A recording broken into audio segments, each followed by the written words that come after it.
Introduce yourself to us. Yes, sir. Sir, my name is Shivam Mishra. I was born in Lucknow and did my schooling in Lucknow. Sir, after that, I did my graduation and post graduation in chemical engineering from IIT Delhi. Sir, post that, I have 2 years of work experience as an analyst and as a business consultant in OYO. Sir, after that, from 2019 onwards, I have been preparing for UPSC Civil Services and Indian Forest Services. Sir, my hobbies are watching and playing cricket and movie quizzing. All right. So after such a good experience, now what is your motivation to join Indian Forest Services? Sir, there are two primary motivations to join Indian Forest Services. Through some of my seniors, I got exposure of Indian Forest Services and its multidimensional nature. For example, in forest management, wildlife management, ecotourism, policy making. So this is the primary motivation. Secondary, sir, through forest management and wildlife management, this service provides me an opportunity to work for the welfare of the most marginalized section of the society, that are forest dwellers and tribes. All right. All right. So you mentioned ecotourism. Can you define what is Sir, ecotourism can be defined as a branch of tourism which involves taking tourists to ecologically rich areas so that it acts as a benefit of both the recreational benefit of tourists as well as the ecotourism can also help in better conservation of the overall environment of the area. all right? All right. So you also mentioned you have a experience of experience as business manager in OYO, right? As well as consultant. So can Yes. you tell me what all learnings or what all experience can you these jobs experience in this job can give you some advantage in IFS? Yes, sir. Sir, the primary advantages through these services, I got to learn about the day-to-day nature of problem solvings that a person face, the difference between the theoretical learning and the practical understanding of the issues, and how to analytically analyze the issues, find the problems, as well as provided solution in a much more structured manner. Sir, the second advantage that this experience will give me is the experience of team leading. In both my jobs, I worked as a team leader and as well as a team partner. So, sir, I believe that this experience will help me immensely in forest administration. Right, right. So you mentioned about leadership and decision making. So suppose you are a IFS officer and you are posted in the field, right? And has been an incident where a wild animal, because of whatever reason, happened to hurt some humans, right? At there at that place. Now the situation is that the villagers are very angry and they just want to kill the animal, right? So so tell me what your duty is there at this situation as a forest officer and what steps will you take? Sure, sir. Sir, in short term, my priority would be to reach on the spot along with my team and to control any kind of mob action that might take place due to the anger of the villagers. Sir, after reaching there, I would try to explain them the issues that will arise after if they supposedly kill the animal. Sir, sorry, sir, just a second. It's all right. Yeah, no problem, Shivam. Take it. Your voice also started breaking a little bit. So Sir, actually, a call came. Sorry. Yes, sir. So, sir, after reaching there, my first priority will be to control the mob. And secondly, sir, I would like to introduce to them the challenges that may arise, the penetrative action that might be taken towards them once any harm is done to animal. Sir, my second priority would be to ensure them that there would be a compensation that would be provided to them from the government. Sir, after doing that, my priority will shift to finding the wild animal through which this interaction might have occurred. My priority would be to move the animal back to its habitat. If not possible, then to catch the animal. And sir, after doing rigorous study, if it is the case that animal have become man-eater and there is no return towards the normal situation of the animal, then after taking the permission from the wildlife warden, I would also go for the culling after the written permission of the wildlife warden. So this would be my short term picture. In the long term, sir, my approach would be to understanding nature and the issues through which this man-animal conflict has happened, whether there is a issue inside the core critical habitat of the animal through which animal is forced to come out, or whether these forest dwelling communities are encroaching in the core habitat of the uh, animal. So I would like to solve both of these problems independently. Apart from that, lastly, sir, I would also like to introduce certain technological measures so that there can be early warning in any situation that these wild animals are coming towards the residents. So early warning can be provided to them and alert. All right.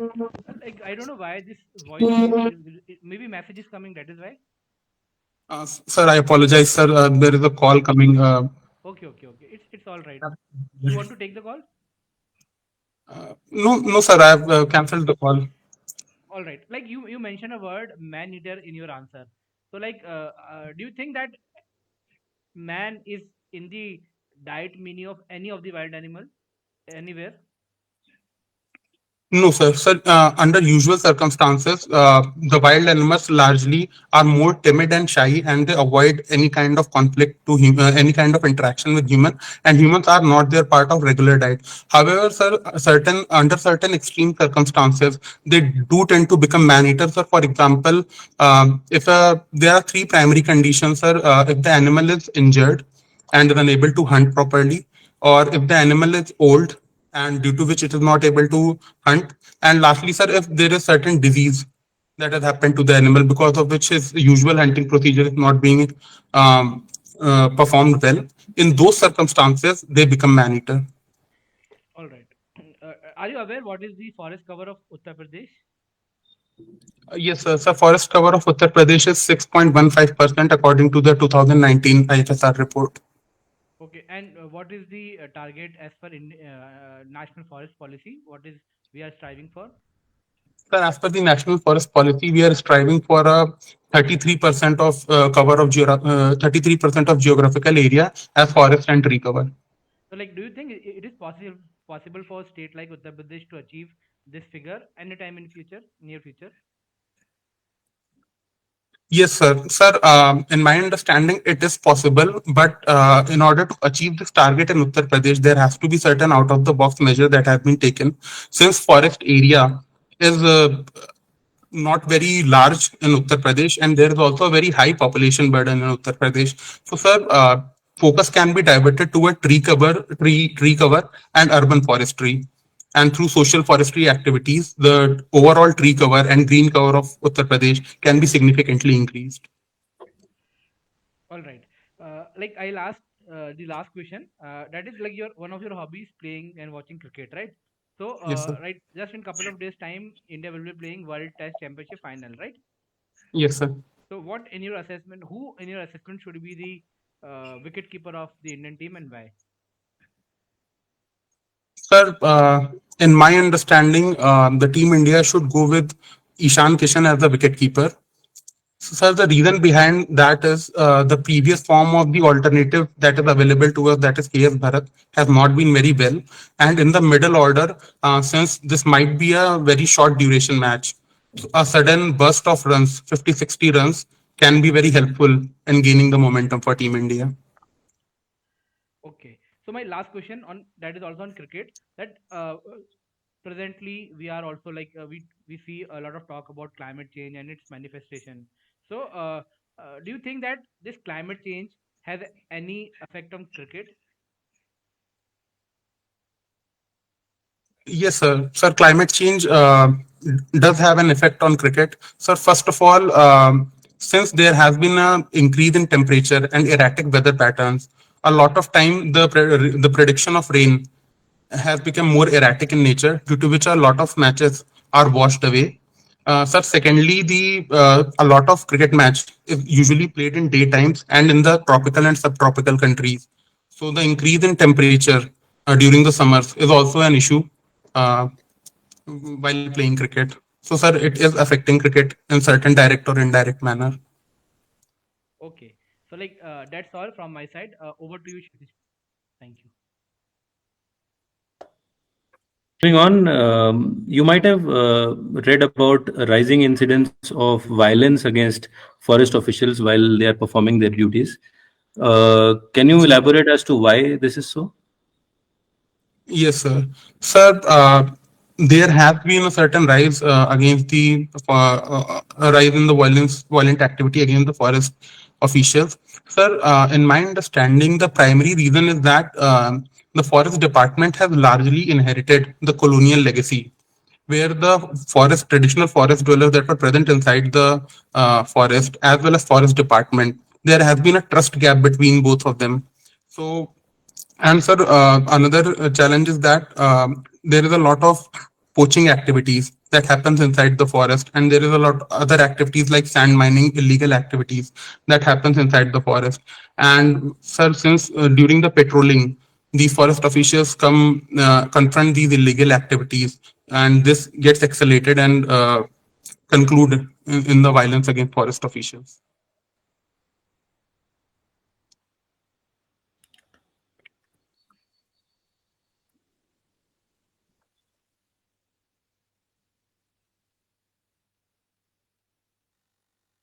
Kshitij, I think we are not able to listen, right? I think Yeah, you are apologies, on my mute. network is a bit erratic. So, suppose Shivam, you are tasked with removing encroachment in your particular area, and you are tasked with you are given an area, and you have to plan this anti-encroachment drive. What are the steps that you are going to take to prevent any kind of mishap? Yes, sir. Sir, my approach would be to, since there cannot be a one size fits all approach in the removing encroachment process, so first I would like to do a preliminary survey and understand the kind of encroachment that has occurred inside the forest. If the encroachment is done by villagers, or is there any kind of mafia involved in encroaching the forest land. So my measures will depend upon that, sir. And steps that I would take to prevent any kind of mishap is that I would first like to involve all the forest officials, and whatever the forest official resources are available to me, I would like to put them on a standby. Apart from that, sir, I would also like to request the district administration to provide me with an additional force in case in my study I get to conclude that much more larger force would be required in order to control the encroachment drive, or in order to prevent any kind of violence taking place during the encroachment drive. Do you think that specifically during your anti-encroachment drive, you would like to have women personnel in front, and you would like to also have a video recording of the incident? Will that help in any way? Yes, sir. Sir, definitely. Both of these steps would be helpful. Video recording would be helpful in if in case there any violence occur. So, in order to implement the laws and in order to punish the wrongdoers, the video recording would definitely help, and it would also definitely help in establishing that the legal procedures have been carrying out by the department. And sir, using the women personnel during the encroachment drive would also provide me an opportunity to actually connect with the forest dwellers or the villagers that are present inside, and to communicate with the women population that is present inside the tribe, and to basically establish a rapport, and to tell them that this procedure of encroachment is illegal, and whatever remuneration can be possible might be done. So there, sir, both of these steps would be very helpful. Okay. Acha, Shivam, you mentioned that wildlife management is something that because of which you are interested in the Indian Forest Service. Yes, sir. Could you tell me about the recent cheetah reintroduction program that is ongoing? Do you know anything about it? Yes, sir. Sir, the cheetah reintroduction program is an intercontinental relocation program that is done, and inside the Kuno National Park, Kuno Palpur National Park of India, African cheetahs have been brought from Namibia and South Africa to reintroduce the cheetah population, which became extinct in the early part of 1950s. Sir, since the ecosystem of Kuno Palpur is grassland ecosystem, and cheetah is a apex predator of the grassland ecosystem and is also an umbrella species. So, sir, through introduction of cheetah and conservation of cheetah in Kuno Palpur, we can actually conserve the entire grassland ecosystem that is present there. And for cheetah also being a charismatic species and a flagship species, more funds as well as attention can be diverted towards the conservation of these ecosystems. Okay, Shivam, two things. Number one, about cheetah. Cheetah is an animal which requires a lot of area. It is a very, and given the limited area that we have and the population that we have, the high population that we have, what are the challenges that you face, that you think that can come here? And secondly, there have been news reports that these cheetah cubs and adult cheetahs, they have been dying as well. So do you think such a project is, whether it is worth or not? What is your opinion on that? Yes, please. Yes, sir. Sir, there are certain challenges in relocation of cheetah in Kuno National Park because the wildlife area that is present inside the South Africa and Namibia and the area that is present where cheetahs are present is much larger as compared to the area that we have present inside Kuno Palpur. So this will definitely be a challenge. However, sir, we can overcome this challenge by ensuring that the productivity and the prey base inside the Kuno Palpur, the limited area that we have available, if we ensure that the requirement of cheetah in form of prey, water requirement are well maintained inside the Kuno Palpur, sir, then I believe we can definitely have good conservation of cheetah inside Kuno Palpur. Another challenge, sir, that would be present inside Kuno Palpur is that there is a high population density that is there in on the fringes of Kuno National Park. So there might be certain incidents of increased human-wildlife conflict. So, sir, we have to have a detailed strategy of short-term and long-term measures in order to mitigate any kind of human-wildlife conflict that is present. Sir, regarding to the second question of cheetahs dying in the Kuno Palpur, sir, since a project of this scale is first time done inside India, and the current time frame, in my understanding, is a very smaller time frame to judge whether this project would be a successful project or not. So, because in many relocation drives that we have done before, also we have seen that initially the cheetahs do not mate, and the new progeny is not frequently created. However, after some time, that in tiger relocation, we have observed that once they get acclimatized to the relocated area, their survival rate increases. So, sir, in my belief, we should wait for some longer time to finally give a judgment whether this would be a successful relocation project or not. Okay. As an IFS officer, if you are, of course, if you are selected, then one of the primary objectives of yours would be to undertake various plantation programs. My question is a little bit more basic. Do you think that a total ban on felling of trees is good for environment? Sir, in my understanding, a complete ban on any kind of felling is an extreme step. The felling should be taken out based on the scientific measures. A proper scientific study needs to be done regarding the production capacity of the forest and the regeneration capacity of the forest trees. And based on these scientific studies, we should come to the conclusion and the process and the methods through which felling should be done. So, sir, we need to strike a balance when it comes to complete felling of any kind of complete felling of the trees inside forest. Could you elaborate as to how a kind of felling of a tree or a group of trees can be beneficial for environment? What could be such a hypothetical case or a real life case? Yes, sir. Sir, inside forests, sir, one hypothetical case should be there might be many trees which are already diseased. So we need, based on scientific methods, we need to fell those trees so that new regeneration should take place inside those forests. And sir, many a time natural regeneration is also beneficial inside the forest. Many scientists are actually proponent that the natural forest fire that takes place inside the forest provides an opportunity in a forest to for the new regeneration inside the forest, which might be helpful to the forest in the longer run. So, sir, these are the two scenarios which comes to my mind. Forest fire is quite different from felling a tree. Could you think about something related to invasive species and something related to rotation period? Does something strike your mind?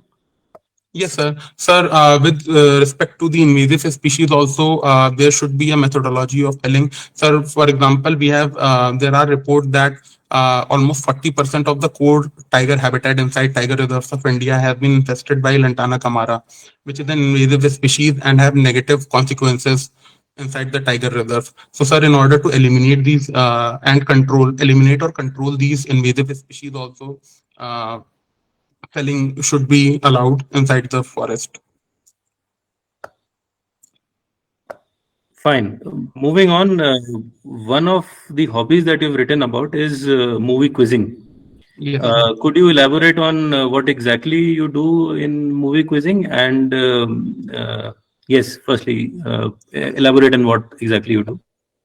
Yes, sir. Sir, movie quizzing is a very specific type of quizzing where the usual quizzing tournament takes place and team of 3 or 4 people participate inside the tournaments.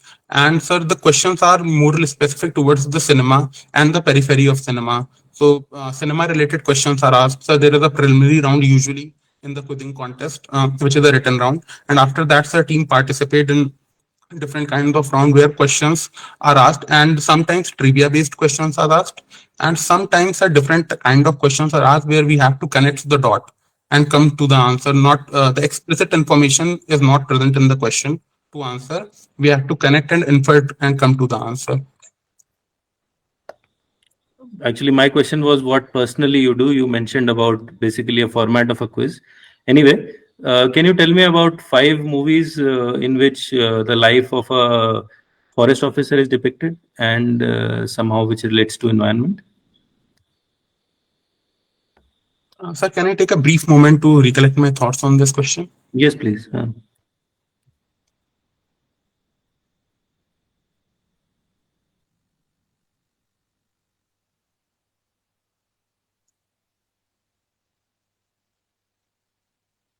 Sir, with respect to this question, I'm unable to recall the 5 films, but some of the recent films that I can recall are one is the Kannada language film Kantara, where the life of and where some certain activities and certain points of forest officers were shown. Another is, sir, that I can recall is Abni, which was related to a killing of a tiger, which was related to forest. Okay. Okay. Okay. Moving on to one more of your hobby, and which is cricket. So, Yes, like a previous panelist asked about the upcoming World Test Championship, tell me about the relevance of Test cricket in this age of T20. Like the attention span of people has considerably reduced. So, do you think whether Test cricket is relevant at all? sir, yes, sir. Sir, in my understanding, Test cricket still has a relevance because, sir, Test cricket is the oldest form of the game, and it is considered the most pure form of the game. Or the originally the game was constructed to be played in the format of Test cricket.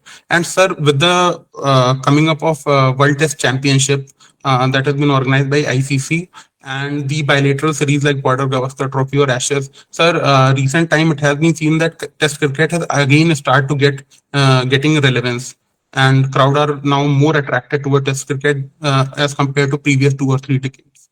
So, sir, in my personal understanding, it still holds relevance in the game. Okay. My final question, based on since you are fond of cricket, so could you tell me about in brief about sports administration in India, and what are some of the 2 lessons, 2 positives and 2 negatives we can learn from BCCI's experience in managing cricket across India?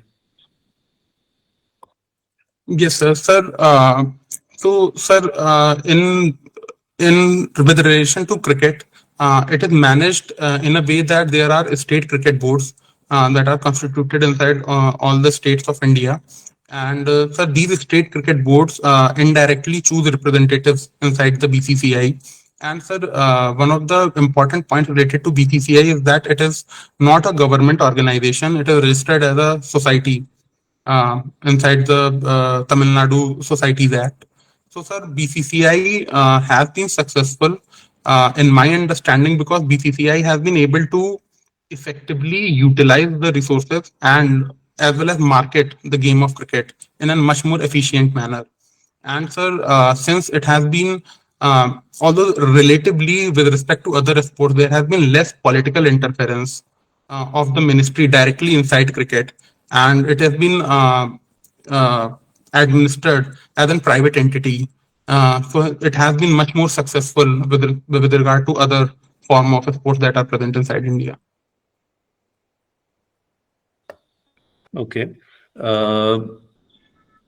One more point regarding this. You mentioned about marketing. Do you think there is a role of marketing in your activities inside a forest department? What do you think can such role be? Yes, sir. Sir, with respect to marketing, there are 2 points that I can think of. First is, sir, since a lot of forest dwellers reside inside the forest areas and their livelihood largely depends on non-timber forest produce. So, sir, marketing of these non-timber forest produce effectively so that they give more, so that they generate more revenue through their yearly or seasonal collection can be an important point in upliftment of these tribals. Sir, secondly, another important point is we can also improve marketing of ecotourism with respect to forest department so that more and more people are attracted toward ecotourism in a sustainable manner so that, and we can also involve these forest dwellers in the process of ecotourism so that their livelihood directly gets related to the conservation of forest as well as wildlife. These both will be beneficial marketing aspects with respect to forest. Okay, Shivam, thank you. To the Thank next you. panelist, please. Good evening, Shivam. Good evening, sir. Okay, like continuing on the conversation with cricket, do you know which wood are cricket bats made of? Yes, sir. So they are made of willow wood, that is Salix alba. Okay.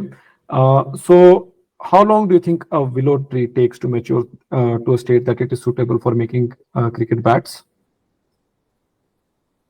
Sir, presently, I'm not aware of the exact maturation date. I'll read more about it, sir. Okay, no problem. It's around like roughly 15 years. Okay. Can you think of like any more eco-friendly ways of making cricket bats or like any other substitute wood that could be used? Yes, sir. Sir, one of the eco-friendliest way could be depending upon the technology and the effectiveness of the wood. The discarded wood can be recycled and the composite wood that is created. More research needs to be done in order to use them for the production of cricket bats. Can you think of like any other type of tree that can be used?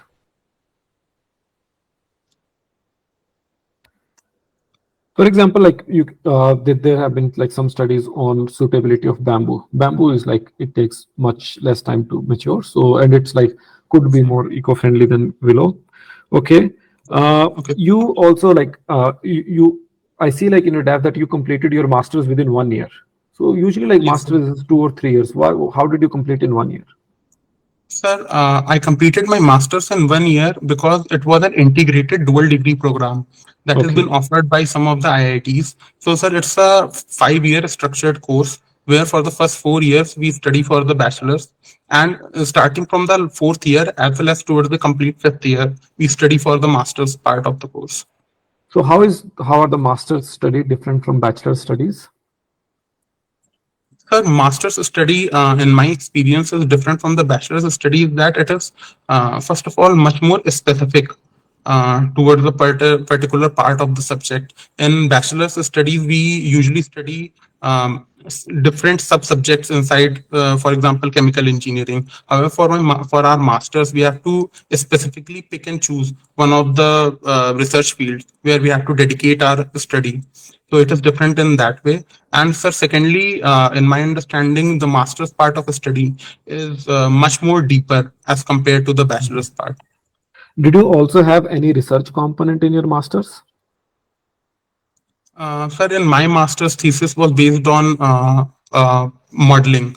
So it was not experimental. So, sir, my research thesis was to model the viral filtration membrane to filter out viral during the production of monoclonal antibodies. How the membrane filters work and what time it takes, what is the substrate rate in order to efficiently use it. Okay. And you were also like a teaching assistant at that time. That is what your DAF says, right? Yes, sir. So what were you teaching? Sir, I was not teaching any particular subject. The professor under which I was doing my master's thesis, my job was to assist him during his course. So my job was to, in certain time, take quizzes, check the copies, frame questions. These were some What was of the the name jobs. of the course? Sir, advanced thermodynamics. Advanced thermodynamics. Okay. And your optional was geology, right? Yes, sir. Okay. Recently, in India, it was in news that huge lithium reserves have been discovered. So, where exactly have they been discovered? So there are two states where lithium reserves have been discovered. One is the Union Territory of Jammu and Kashmir, and another is Rajasthan. Sir, I am unable to recall the exact places But inside these two states. Geological Survey of India put out a report that the news regarding Rajasthan deposits that have been in news, like they're not true. So that was one thing. Okay, like looking well, like one of the deposits that has been confirmed by Geological Survey of India is in Kashmir.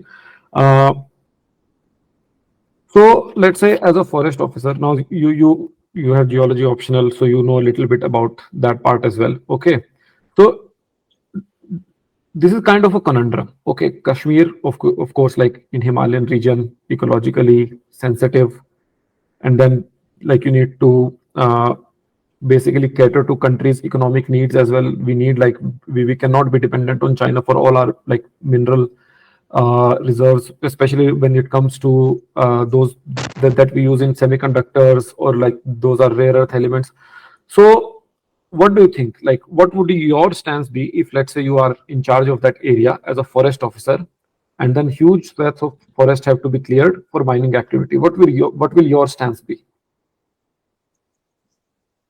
Sir, my stance would be, sir, first of all, since this is a large scale project, the environmental impact assessment of this project would be done in detail. So, sir, my first would be approach would be to read the entire impact assessment report and understand what would be the losses and what are the mitigation measures that have been present in the environment impact assessment report. So, secondly, as a DFO, there are two reports that are required to be submitted from my end. One is the one report after doing the survey and understanding the whether the amount of forest that would be felled are accurate in the environment impact assessment.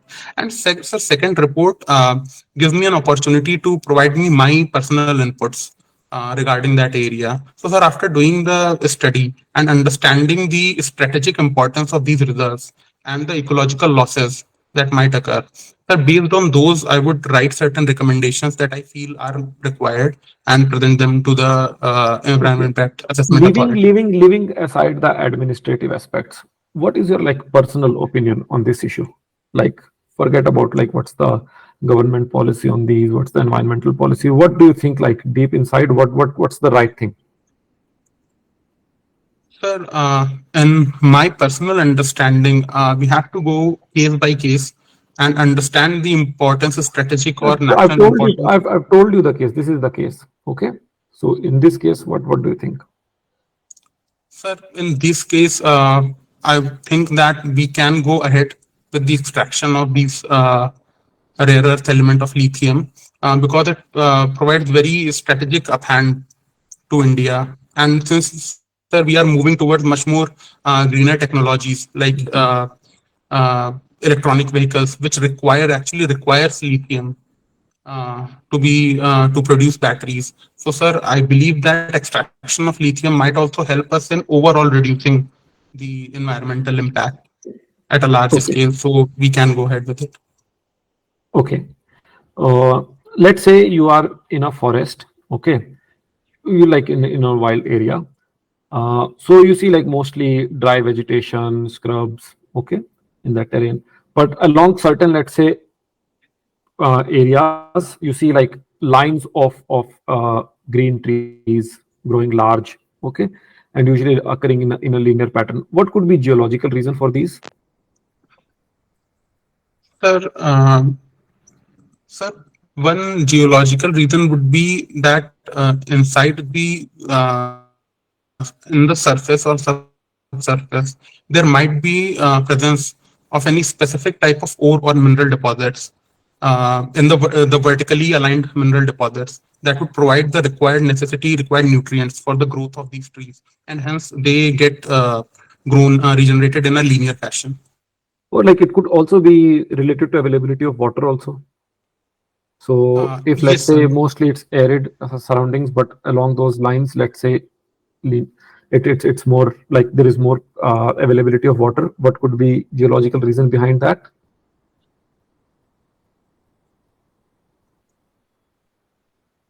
Sir, there could be presence of an aquifer or a non-permeable substrata, which might have water collected in a linear fashion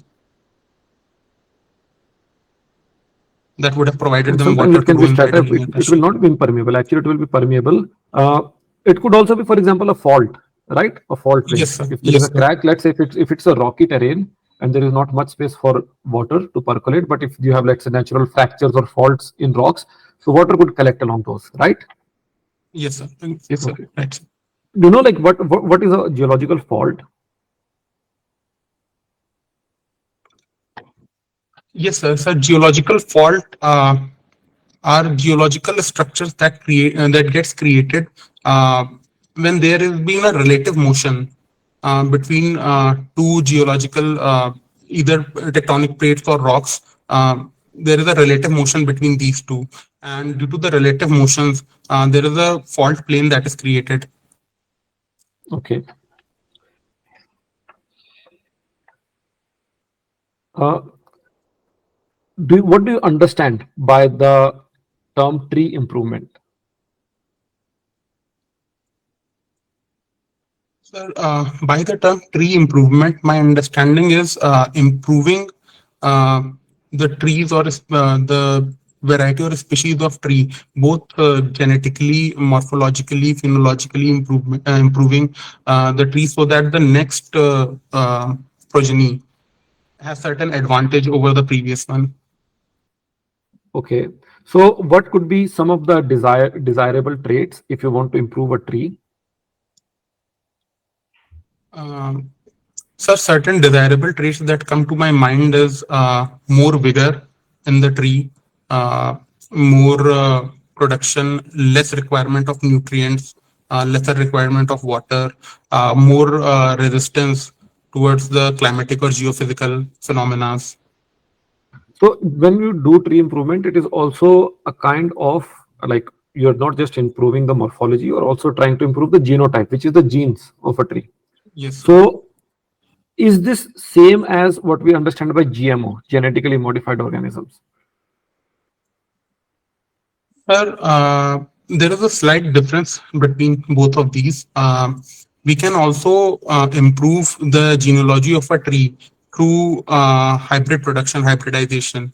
For example, sir, we can take two different type of trees and create a progeny of these two trees so that the desirable traits are passed on to the next generation. Whereas, sir, in genetically modified crop, we externally do certain modification, either delete or add certain genes in the present genome of the plant. Can you give one example of a genetically modified plant species? Yes, sir. So there is BT cotton that is extensively cultivated inside India as a genetically modified species. So how have we genetically modified it? Sir, sir, the cotton crops faces a challenge from a pest that is pink bollworm, and there are certain specific bacteria which has certain gene through which we introduce that gene inside the plant, and after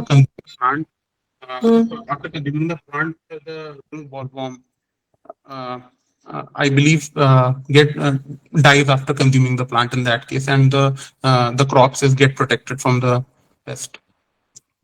Okay. All right, Shivam, that's all from my side. Thank you very much. Over to you, Mayank, sir. Thank you so much, sir. Kshitiz sir, you want to ask something? Otherwise, we can end the session. Shivam, would you like to say something to the panel before leaving? Any questions from the panel? No, sir. Sir, I would like to thank you all for your precious time. Thank you. That's all.